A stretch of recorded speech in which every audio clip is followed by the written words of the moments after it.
Hello, thank you so much for tuning in. My name is Wilbert Mutoko. I'm very glad to welcome you to tell you my little life story by God's grace. The most important thing in my life is that I love God and I love people.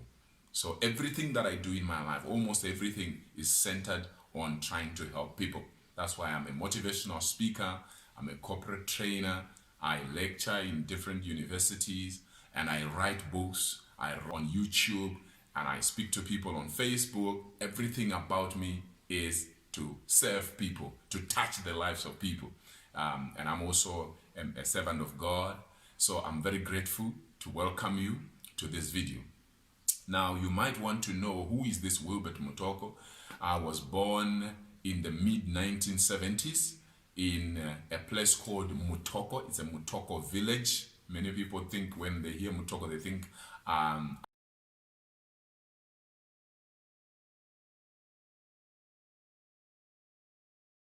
from Mutoko district in Zimbabwe, but I'm actually from Rusape, and in Rusape there is a village called Mutoko, so we are the headmen there. That's why I'm called Mutoko, and that is in Manicaland, Mutoko village, Rusape in Makoni West district, Manicaland, Zimbabwe. That's where I was born in the mid-1970s. My father was called Mark. May his soul rest in peace. He was an amazing man. He remains my hero. He went to be with the Lord in the year 2001. Mark Mutoko, great man. I learned a lot from him. And then my mom is called Irene Mutoko. Amazing mom. I love you, mom. Thank you so much for making me who I am. She's my heroine. My mom is alive, and we are very close, and I'm grateful for that. In our family, we were born, the six of us. I am the firstborn. So there are three boys and there are three girls. Unfortunately, we lost our sister a few years ago, my sister who came after me. So there was myself and my sister, the late Mavis, may her soul rest in peace. And then my brother Bevan and my sister Memory, my sister Perpetua, and the last born, my brother Benson.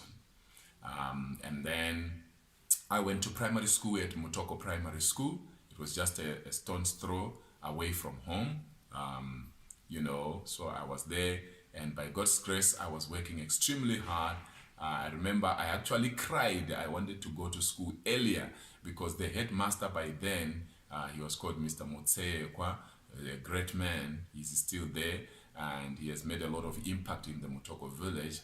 He was the headmaster, and by that time he was riding his bicycle in front of our house. So I always saw him riding his bicycle, and I said to my mother, I now want to go to school. I want to go to school. You are delaying me. I want to go to school. So it's like I grew up as an ambitious young man. I always desired to go an extra mile in everything that I do. So I emerged one of the best students at grade 7, or some people call it standard 7, and then I went to Dewedzo Secondary School. Unfortunately, my dad and my mom were not wealthy. We grew up in a home where I would say low class. It's not like we slept hungry, but I know the difference between, sometimes having margarine and jam, and then sometimes having to cut sadza or palichi, or what do you call it, white porridge, that thick white porridge. Sometimes you wake up in the morning, you make some tea without milk, and then you cut into pieces the palish that remained yesterday. You make it like bread, and then we just enjoy ourselves like that. And then there were times when we would do, in Shona we call it chimodo, some call it chibakwa. There, where you make your own home baked bread. That one was one of the things that we really ate in the morning because we needed energy. There was a lot of work to be done, plowing in the fields, working at the gardens, and also running more than 8 kilometers going to school, to secondary school. It was very demanding. And our place in Mutoko village is on a plateau. So we had to run every day, going down to school. Then when you are coming back, you are coming up the mountain. It was an adventure. It was not easy for most people to pass at school because of the tough times that we were going through. But by God's grace, I emerged as one of the best again at O level. And then I went for A level first year. Unfortunately, my dad said, look, I have 5 children. I cannot be able to pay for your A levels. So somebody had promised to pay for my A levels. Unfortunately, they didn't do. I went for A level first year at Nyatsime College in Chitungwiza, Harare, Zimbabwe. And you know, I was being chased away from school all the time, and then, you know, the struggles continued. And then the following year I had to leave that school. I went for A level at Nyameni Secondary School in Marondera, night school. I was going to school with people who were much older than me, but by God's grace I worked very hard there. I managed to come out with 9 points, but there is a long story there which you will hear another time, because I fell sick and stopped going to school. And it was horrible. That was actually a turning point for my life, because when I fell ill, I went to private doctors, I went to government doctors, I went everywhere, and things didn't seem to work until I met Jesus Christ, when the pastors at Zayoja Forwarding Faith Ministries in Mutare prayed for me, and I was instantly healed.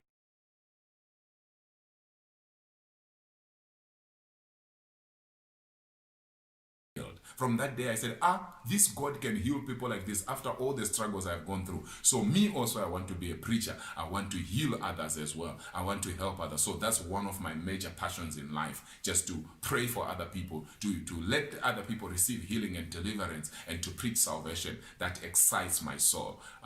Thank you so much. Now, as I continue, one other thing that somebody might want to know, over the years, by God's grace, I've worked extremely hard, and God has helped me. I acquired a number of qualifications on the way, and the highest of which is a PhD in business management and an MBA. So that being said, what drives my heart is to touch lives. So in the year 2012, I published a book called 15 Secrets for Personal Financial Success. 15 Secrets for Personal Financial Success. It's an amazing book that has touched many lives. It talks about financial independence versus financial crisis. What is your life dream? Do you have clear financial goals? Choosing a good professional financial advisor, using a budget, protecting your dependents, pay yourself first, emergency funds, and so on. This book has been a great blessing, and many people tend to find it at exclusive books and Bala books. And then followed by this one, in 2014, I wrote another book called 16 Mistakes Singles Make, Volume 1. This book was meant to help singles so that they avoid dangerous mistakes. But surprising to me, I now realize that even married people enjoy this book, and they say it is transforming their marriages. Actually, from 2014 to date, we have a number of people that testify that after reading this book, they got married and they are happily married right now. And then I also wrote the third book, which is called What You Have Is Enough. I wrote this book after I had done a research among small, medium, and micro enterprises in Botswana in the manufacturing sector, a research that went on for 7 months. From there, I decided, let me share with people that what you have is actually enough. You don't have to cry that I don't have resources or I don't have capital. So this is an amazing book that has touched many lives and has transformed many people alike, the uneducated and the multimillionaires. And then fourthly, this year, 2018, I released a fourth book, which I have just been giving for free as a PDF. It's called Financial Freedom. It's your turn for financial success. It's an amazing book that has been transforming life. I'm so excited for the opportunity that God has given me, and the opportunity to have people like you, amazing people who are watching this video and will share it with others so that they also learn my little story. My passion is to touch lives. I just live to touch lives. I don't want to live a short life. I want to live a long life that is fulfilled. My heart and my wife and my children, our hearts are on orphans, are on widows. Actually, I'm blessed with a wonderful wife. She's called Coach Princess, and I have a wonderful son called Peace. I have 2 wonderful daughters, Praise and Prayer. So we have a loving family, and everything is moving in the right direction. We have a passion for orphans and widows, and the Lord bless you as you watch. I spoke a lot about how I grew up, my family and things like that. So now I think I should tell you a bit about my career. I've already told you that I did A levels in Zimbabwe. I went also to Mutare Teachers College. I'm very proud that I went to Mutare Teachers College, an amazing place. And I'm a teacher at heart even today. Although I'm not a high school teacher anymore, but I'm a teacher at heart, and I love teachers. I love teachers. I respect teachers because they do a great job. So Mutare Teachers College, 1996 to 1998. In 1997, I was on teaching practice at Mount Carmel Secondary School in Headlands. Amazing place. I also enjoyed myself there and I learned a lot of things. 1999, I was posted to a place called Nyamutora Secondary School. Nyamutora Secondary School, it's in Mashonaland West. And I learned a lot of things there as well in terms of career. I was teaching business subjects. I was teaching commerce. I was teaching accounts. And sometimes I would also teach geography. I was enjoying myself. You know, I've always had a passion to help people. And one other thing that I was doing there was to preach the gospel. I formed a scripture union at Nyamutora Secondary School, which grew very vibrant, and the children loved the Lord. That was 1999, 2000, 2001.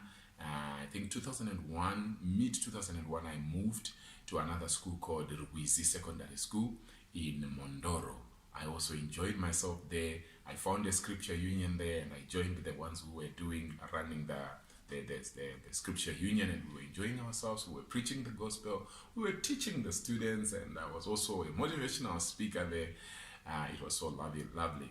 And then 2002 June, I went to Botswana, where I am right now. So from 2002 until now, I stay in Botswana. This is what I call my second home.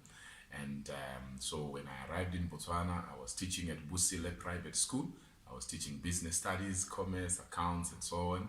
And then in 2004, I moved to Gaborone International School, where I became a teacher there as well, teaching business subjects.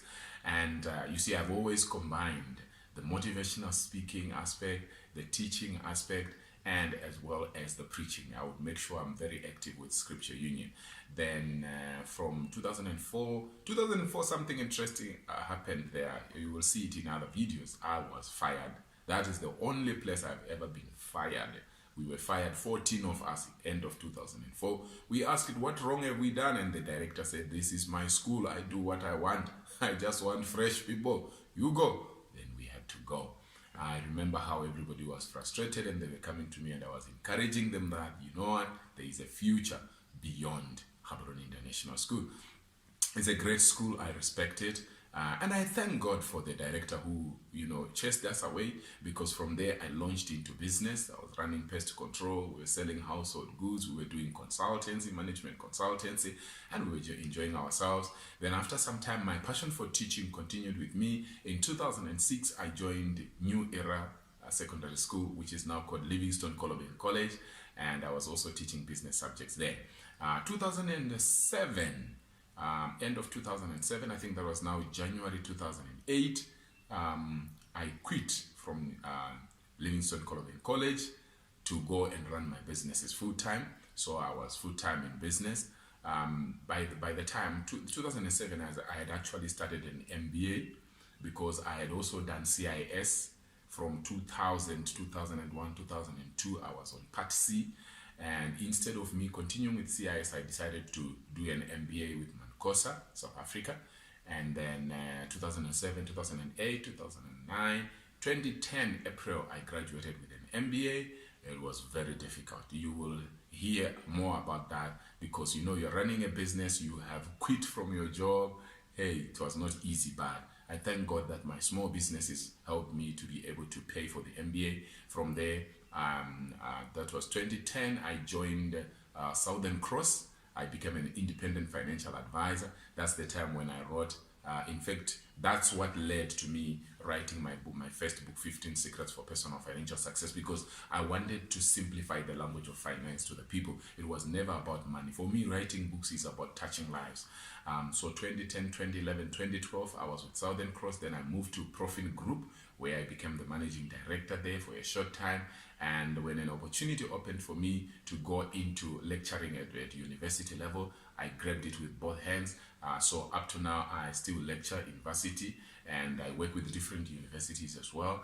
And one other thing that has been happening over the years is that I've been doing a lot of organizational development consultancy, and also I've been doing motivational speaking. I have been doing coaching as well. I do marriage coaching, I do financial coaching, I do financial wellness training, and a number of other things. So I've worked with a number of organizations. I've consulted for or spoken for organizations like the British Council, Barclays Bank, various government departments. I've also spoken at Lifeline Botswana. I've also spoken at Lucara Botswana. A number of companies that we have worked with. There are a lot of them. You will see them on my profile on LinkedIn. And that's where my passion is, just to do motivational speaking. And by God's grace, we have been enabled to move to different countries. We have been in Kenya, we've been in South Africa, Zimbabwe, Botswana, of course, and Dubai. And we are hoping that as we continue with motivational speaking and consultancy, we'll be able to touch more people. My passion is on leadership, because I realize we have a leadership crisis. That's why I've started posting videos now.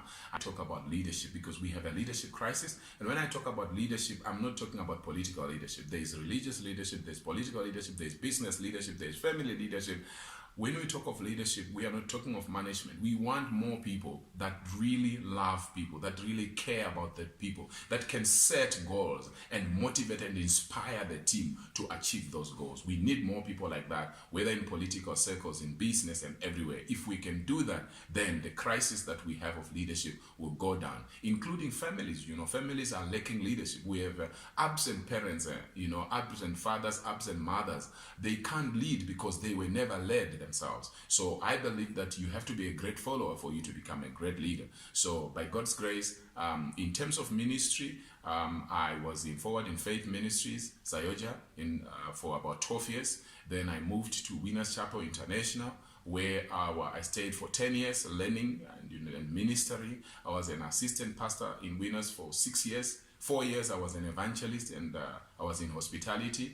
And then I was ordained in the year 2010. And then in the year 2016, the Lord told me to form a new ministry called Leadership Development Interdenominational Church. Leadership Development Interdenominational Church. So I am the senior pastor, together with my wife, Coach Princess. We are senior pastors of Leadership Development Interdenominational Church, with headquarters in Gaborone. But God has been so graceful to us. He has formed another branch in Spain, and we are trusting God that He will continue touching lives all over the world. So our passion is to touch lives. Our passion is to transform lives. Whenever we do the work of God, we feel so fulfilled. And whenever we do motivational speaking, my wife Phyllis, also Coach Princess, she is also a qualified financial advisor. She's also a motivational speaker. She speaks on radio. I've also been speaking on radio and television and all that. Usually we do things together with my wife. We do consulting together as well. So we are very grateful for the opportunity to make a difference. Thank you so much. Wilbert Mutoko is my name. I know people might be asking, when they hear I'm a doctor, they think I'm a medical doctor. Please, I will not be able to give you medicine or tablets. I'm not a medical doctor. I'm a business doctor, because I have a PhD in business management from the Northwest University in South Africa. Thank you so much. The Lord bless you. I hope soon we'll be able to talk. Please make sure you subscribe to our channel if you have not yet, and also make sure you comment, you like, tell me, see, just comment, below the video and tell me your story as well. I'd love to know it. And also another thing I like, if you check on YouTube, you see, and some of them I interview people. I love interviewing people, because I believe when we interview people, we'll be able to bring out the secrets that others can watch and also transform their lives. The Lord bless you. I love you. Bye for now.